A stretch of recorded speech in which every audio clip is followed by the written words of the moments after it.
32 Vietnamese bishops on their ad limina apostolorum visit. By J.B. and Dang. Pope Francis receives on Monday, March 5, 2018, 32 bishops of the Episcopal Conference of Vietnam on their ad limina visit in the Vatican. The Vietnamese bishops last made an ad limina visit in June 2009 with Pope Benedict XVI. In their ad limina apostolorum, to the tomb of the apostles, visit, Vietnamese bishops visited and celebrated their first Mass at the chapel of the Chair of Peter next to tomb of St. Peter on Saturday, March 3. Presiding the Mass, Archbishop Joseph Nguyen Chi Linh of Hue, the president of the Episcopal Conference, expressed bishops' joy to be in Rome to show deep links of fidelity and love that the faithful in Vietnam feel for the Church and for the Pope, asking the congregation to pray intensely for the Universal Church and the Church in Vietnam, in particular.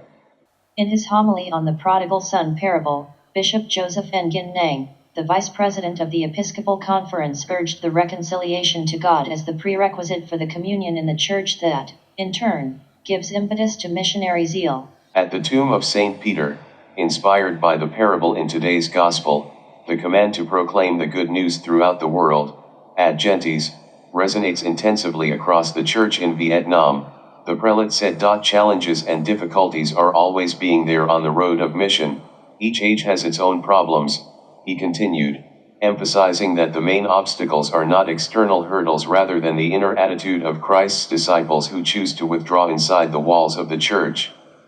As a matter of fact, among the population of 96,160,000, the Catholic proportion has fallen to 6.6% from a known estimation of 10% in early decades of 20th century. The Church in Vietnam has 26 dioceses, including 3 archdioceses, with 2,228 parishes and 2,668 priests. Since the mid-1980s, Vietnam has made a shift from a highly centralized command economy to market-oriented economy, resulting in large amounts of foreign investment have been poured into the country. However, investors seem to focus mainly on major cities that meet their needs.